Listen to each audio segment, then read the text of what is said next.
Hello my dear student, I hope कि आप सभी स्वस्थ होंगे, मस्त होंगे और अच्छे से स्टडी कर रहे होंगे। तो मेरे प्यारे दोस्तों, आज हम क्लास 12 की लिनियर प्रोग्राम यानी कि रैखिक प्रोग्राम क्लास 12 का 12वां चैप्टर वेरी इम्पोर्टेंट क्वेश्चन लेके आए हुए मेरे प्यारे दोस्तों। अगर आप लोग अंत तक बने रहिएगा तो आप लोग को हर एक टॉपिक समझ में आएंगे। ठीक है मेरे प्यारे दोस्तों, तो अगर मेरे चैनल पे पहली बार आए हैं तो मेरे चैनल को सब्सक्राइब करें और साथ में बेल आइकन को भी प्रेस ज़रूर करें ताकि आप लोगों को नोटिफिकेशन सबसे पहले मिल सके। ठीक है, और अंत में मेरे प्यारे दोस्तों एक प्यारा सा कमेंट ज़रूर कीजिएगा। ठीक है मेरे प्यारे दोस्तों, क्या एक प्यारा सा कमेंट ज़रूर कीजिएगा।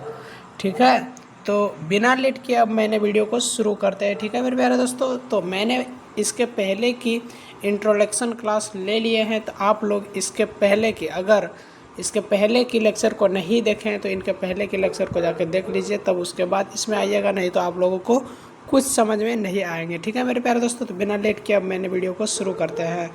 तो देखिए मेरे प्यारे दोस्तों, क्वेश्चन क्या है, तो क्वेश्चन को बिल्कुल ध्यान से पढ़िएगा। क्वेश्चन क्या दिया हुआ है, मैंने बोली थी कि क्वेश्चन में हर एक चीज़ दिया हुआ रहता, अवरोध भी दिया हुआ था और क्या निकालना, अधिकतम मान निकालना या न्यूनतम मान निकालना, वह भी दिया हुआ रहता है। ठीक है, तो देखो मेरे प्यारे दोस्तों, क्वेश्चन क्या दिया हुआ है, पहले पढ़ो। निम्न अवरोधों के अंतर्गत z इक्वल टू -3x+4y का न्यूनतमीकरण कीजिए। तो आई होप देखो सब कुछ दिया हुआ है, अवरोध दिया हुआ है -3x+4y और न्यूनतमीकरण बोला है क्या निकालने, क्या बोला है निकालने, न्यूनतमीकरण, और उसमें क्या x+2y और इसमें पूरा वैल्यूबल दिया हुआ है, तो इसको सोल्यूशन करके और यहाँ पे क्या बोला x ग्रेटर देन 0, ठीक है, और फिर y ग्रेटर देन 0, यानी कि बोल रहा है x का मान जो लेना है 0 से बड़ा लेना है और y का मान जो लेना है 0 से हमेशा बड़ा लेना है।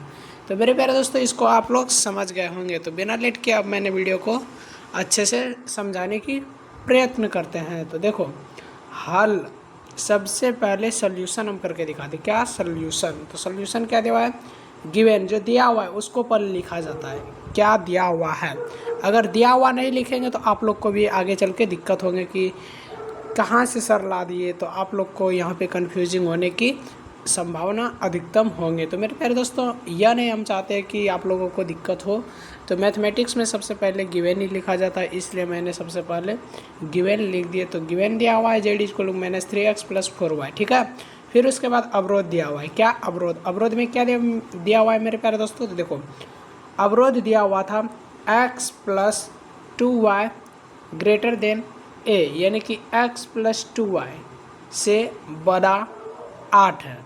ठीक है, तो मेरे प्यारे दोस्तों वही चीज़ हम यहाँ पे डिनोट किए। ठीक है, अवरोध यानी कि जो गिवन है, डोंट वेरी, हम वही को सिर्फ डिनोट यहाँ पे किए हैं। तो मेरे प्यारे दोस्तों इतने दूर तक आप लोग समझ गए होंगे। तो अब देखो, अब उसी चीज़ को हम इक्वल टू में तोड़ने पे, इसीलिए हम लिख दिए x+2y ग्रेटर देन 8 के लिए इक्वेशन फर्स्ट है। ठीक है, लिख सकते हैं समीकरण फर्स्ट। तो मेरे प्यारे दोस्तों इतना अगर नहीं हो लिखेगा कि समीकरण फर्स्ट, इक्वेशन फर्स्ट नहीं भी लिखेंगे तो कोई दिक्कत होने वाली नहीं है। तो मेरे प्यारे दोस्तों, अगर आप लोग 12th क्लास में हो गए अच्छे नंबर से, अगर आप लोग तैयारी करना चाहते हैं तो हर एक चीज़ को ध्यान में रखते हुए आप लोग को सोल्यूशन करना पड़ेगा, इसलिए इक्वेशन लिखना बहुत ज़रूरी है। क्या है कि अगर किसी भी टीचर को कॉपी जांच करते समय अगर समझ में नहीं आया ये क्या दिया हुआ है, कैसे लाया, क्या है, तो फिर उस जगह आपका नंबर कट सकता है। इसलिए हर एक टॉपिक में हर एक डिनोट आप लोग को करना बहुत ज़रूरी है। ठीक है मेरे प्यारे दोस्तों, ताकि जो आपका कॉपी जो टीचर चेक करे उसको तुरंत समझ में आ जाए कि बच्चे बहुत बढ़िया से लिखे हैं। ठीक है मेरे प्यारे दोस्तों, इसलिए अच्छे से तैयारी करना है। अब देखो रेखा x+2y इक्वल टू 8 दिया हुआ है ना, रेखा दिया हुआ x प्लस क्या दिया हुआ है, x प्लस रेखा x+2y इक्वल टू 8 बिंदु A ए का मान क्या 8,0 यानी कि बिंदु अ कट कर रहा है 8,0। तो कैसे आया मेरे प्यारे दोस्तों, तो आप लोग को ये बात पता है क्या इससे आया है। तो देखो ये तो x वाला रहा था और ये y वाला रहता है कि नहीं। तो मेरे प्यारे दोस्तों इसका मतलब हुआ कि y के स्थान पे 0 रखा। किस समीकरण में रखा, समीकरण यहाँ पे देखो दिया हुआ x + 2y = 8 में y का मान 0 रखेगा तो x का मान ऑटोमेटिक 8 आ जाएंगे। तो आप लोग को अगर सोल्यूशन करके देखना चाहते हैं तो हम दिखा सकते हैं। देखो मेरे प्यारे दोस्तों क्या दिया हुआ है। देखो अब मेरे प्यारे दोस्तों अगर यहाँ पे समझ गए तो आप लोग को कहीं दिक्कत होने वाली नहीं है। जैसे कि x + 2y यानी कि यहाँ पे बोला गया है क्या कि y के स्थान पे 0 रखें तो x का मान 8 आ जाएंगे। तो देखो या फिर x के स्थान पे 8 रख सकते हैं, ठीक है, और y का मान ऑटोमेटिक 0 आ जाएंगे। तो हम देखो y का मान 0 रख के दिखाते हैं। x था तो x लिख दिया प्लस में 2 × y का मान क्या है 0, तो 0 रख दिया = में 8 था तो 8, 2 × 0 करने से 0 आएगा। तो 0 को x से जब ऐड करेंगे तो x ही आएगा, = में क्या आ जाएगा 8, यानी कि x का मान आ जाएगा 8। इसलिए y का मान माना गया था 0 तो x का मान निकल गया 8, इसीलिए इसको हम मान लिए बिंदु A। ठीक है मेरे प्यारे दोस्तों, आई होप कि आप लोग इनको भी बिल्कुल इजी तरीके से समझ लिए होंगे। तो बिना लेट किए अब इसके आगे लेके चलते हैं मेरे प्यारे दोस्तों। तो यहाँ देखो अब उसके बाद दिया हुआ है x + 2y = 8। अब ई क्या हुआ 0,4। तो मेरे प्यारे दोस्तों x के स्थान पे 0 रखा, y के स्थान पे 4 रखा। बाकी इसी समीकरण पे हल करके b बिंदु को भी निकाल लिया। तो बोला कि इसी बिंदु से होकर गुजरती हैं। ठीक है मेरे प्यारे दोस्तों, तो आई होप कि आप लोग इसको भी इजी तरीक़ा से समझ लिए होंगे। तो अब देखो उसी के ज़रिए मैंने एक सॉल्यूशन यानी कि हिंट्स दिया हुआ था, क्या उस हिंट्स को आप लोगों के सामने प्रस्तुत करते हैं। तो मेरे प्यारे दोस्तों दिया हुआ था x = 0 y = 0, यहाँ पे दिया हुआ था ना। ये क्या मूल बिंदु यानी कि मूल बिंदु ओरिजिन पॉइंट जो दिया हुआ था, ओरिजिन पॉइंट से एक सीख में मेरे प्यारे दोस्तों मिलता है क्या, ओरिजिन पॉइंट से एक सीख हम लोगों को मिलते हैं जो कि इम्पोर्टेंट होने वाले मेरे प्यारे दोस्तों। इससे यह होता है कि हम जो क्षेत्र लेंगे वो क्षेत्र यानी कि उस क्षेत्र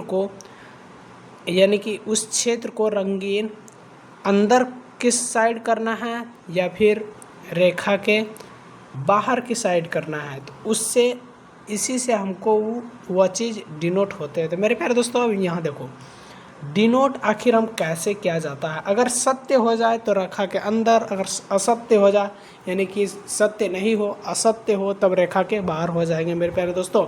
तो अब देखो हम यहाँ पे आप लोगों को निकाल के दिखाते हैं।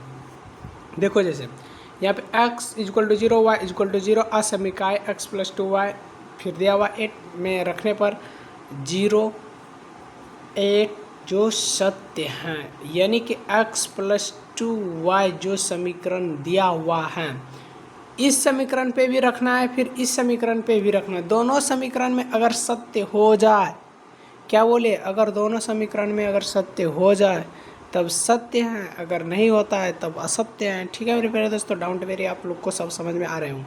तो x के स्थान पे 0 और y के स्थान पे 0 रखो। x के स्थान पे 0 प्लस में 2 × 0, तो टोटल आंसर क्या आ जाएंगे 0, जो कि बोल रहा है ग्रेटर देन है ना, ग्रेटर देन ऐसे करके ऐसे था 8 था कि नहीं। तो हम वही चीज़ अभी यहाँ पे लिख के दिखाते हैं 8। अब वो देखो बोला है 0 से बड़ा 8 है कि नहीं, 0 से बड़ा 8 है। क्या 0 से बड़ा 8 होता है? यस होता है, इसलिए इसको करेक्ट मान लेंगे।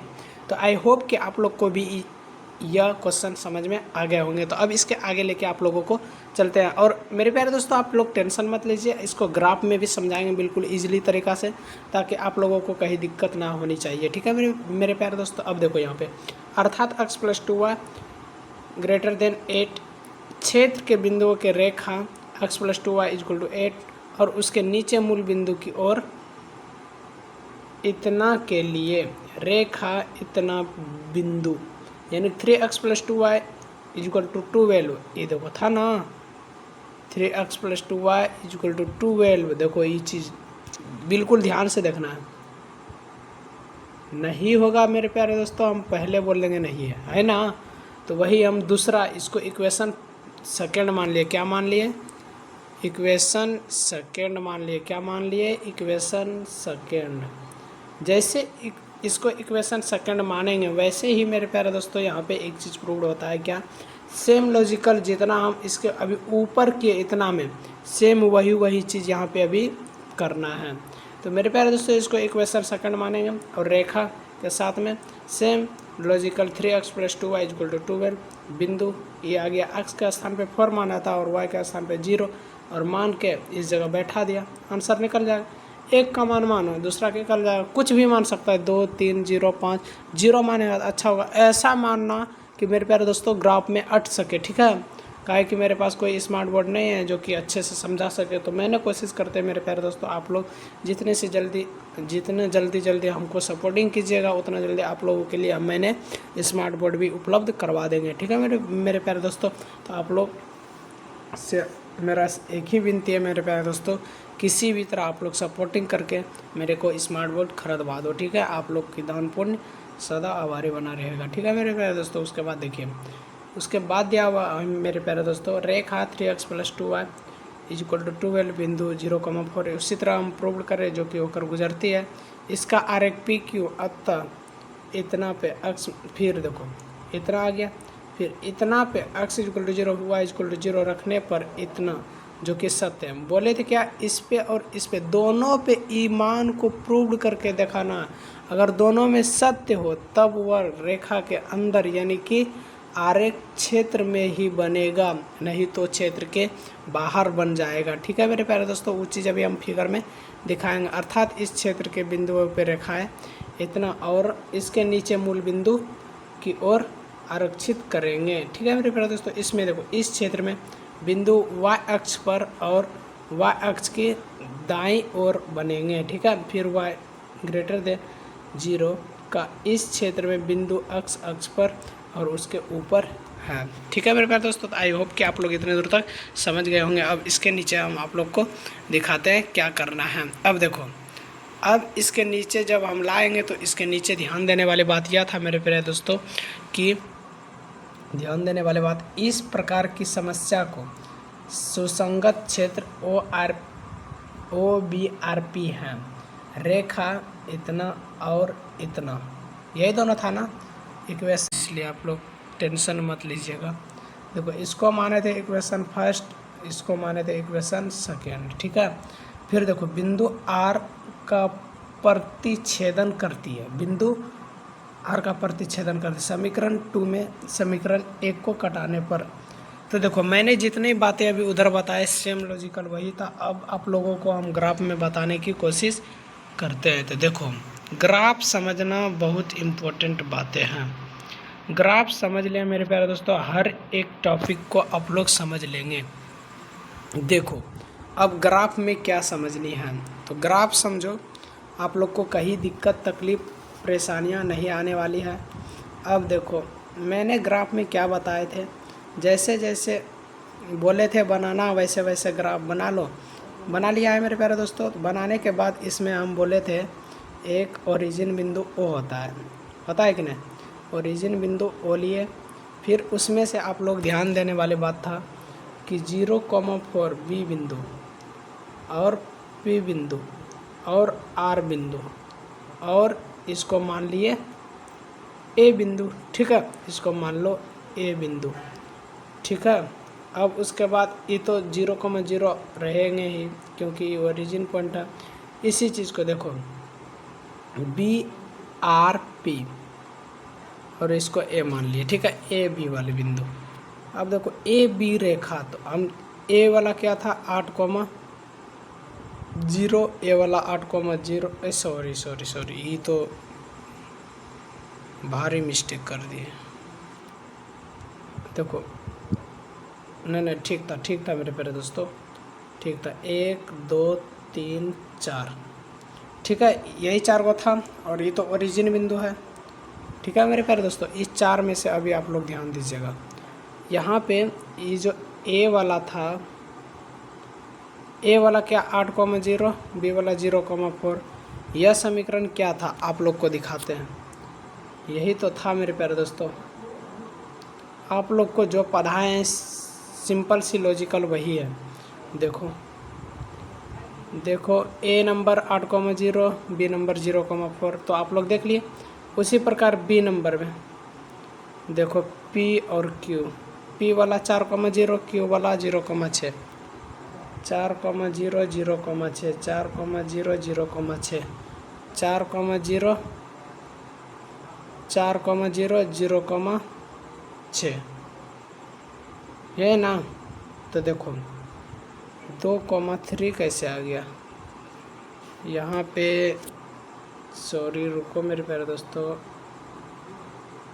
पी का मान 0 अगर लें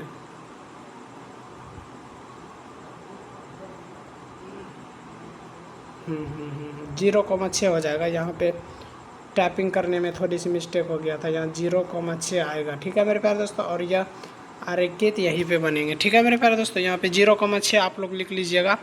ठीक है, आप लोग को कहीं दिक्कत होने वाली नहीं है, 0,6 लिख लीजिएगा, हो जाएगा। फिर उसके बाद यहाँ देखिए ग्राफ में सेम लॉजिकल करके आप लोग बना लीजिएगा इस प्रकार कोनी बिंदु O 0,0, P इतना था, R इतना था, B इतना था। अब इन कोनी बिंदुओं का मान निम्नलिखित सारणी के अनुसार ज्ञात करेंगे। तो देखो R बिंदु 2,3 था। देखो 2,3 ई कहाँ से आया, आप लोग को यह बात समझना था। 2,3 कहाँ से आया, यही ना, 2,3 कहाँ से आया।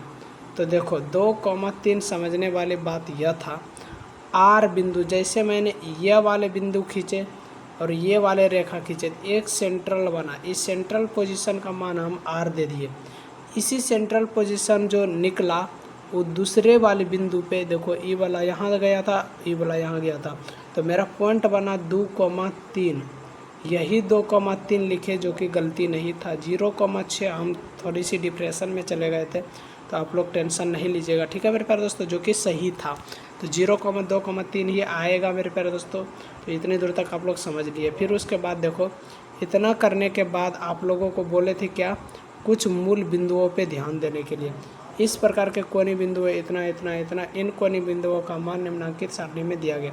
कोनी बिंदु क्या दिया हुआ है, 0, 0, 4, 0, 2, 3 और 0, 4 इतना इतना था। तो अब देखो जेड का मान जो था, देखो जेड का मान यहाँ पे जेड के संगत मान, यही सब चीज़ लिखना है। जेड के संगत मान क्या था, Z equal to -3x + 4y, यह था ना, जेड x - 3y + 4y। देखो जो रहेगा वही चीज़ ध्यान देना है, जेड -3x प्लस में 4y था, बस वही चीज़ यहाँ पे मैंने डिनोट किए। फिर यहाँ पे अगर डिनोट कर देते हैं मेरे प्यारे दोस्तों तो आप लोग को कहीं दिक्कत होने वाली नहीं है। देखो यहाँ पे है ना, यहाँ पे देखो डिनोट किए, फिर इसका मान पुट किए, यानी कि 0 ई एक्स और ई वाई। एक्स के स्थान पे हम रखेंगे 0 प्लस में, वाई के स्थान पे रखेंगे 0। 3 गुना 0 करेंगे 0 प्लस में 4 गुना 0 करेंगे 0, तो आ जाएगा आंसर 0। उसी तरह चारों का नोट करेंगे। और इसमें पूछा था बिंदु P 4,0 न्यूनतम मानना पूछा था। आंसर में क्या पूछा था, न्यूनतम निकालने के लिए क्या पूछा था, न्यूनतम। देखो न्यूनतमीकरण ज्ञात करने बोला था, क्या, न्यूनतमीकरण। तो न्यूनतमीकरण इसमें देखो क्या है, सबसे छोटा इसमें से कौन सा है, जो होगा छोटा वही आंसर होगा। इसमें सबसे छोटा क्या है, -12, सबसे छोटा है -12, सबसे छोटा है कि नहीं, कर्जा वाला है -12, इसलिए यहाँ पे मैंने आंसर लिख दिया -12 इज करेक्ट आंसर। -12 लिखे ना, इसलिए लिखे। और इसका कोनी बिंदु भी लिखना है 4,0। देखो अतः बिंदु P बिंदु था जो कि 4,0 पर जेड का न्यूनतम मान क्या था, -12, यही करेक्ट आंसर हो गया था। आई होप कि आप लोग इतने दूर तक समझ गए। अगर आप लोगों को मेरे प्यारे दोस्तों वीडियो पसंद आए होंगे तो लाइक सब्सक्राइब जरूर करना और साथ में बेल आइकन को भी प्रेस कर देना। और मेरे प्यारे दोस्तों अगर चैनल पे पहली बार आए हैं तो चैनल को सब्सक्राइब जरूर करना, ठीक है। और अंत में एक बार प्यारा सा कमेंट कर देना कि आप लोग को किस प्रकार की वीडियो चाहिए। आज के लिए इतना ही, जय हिंद।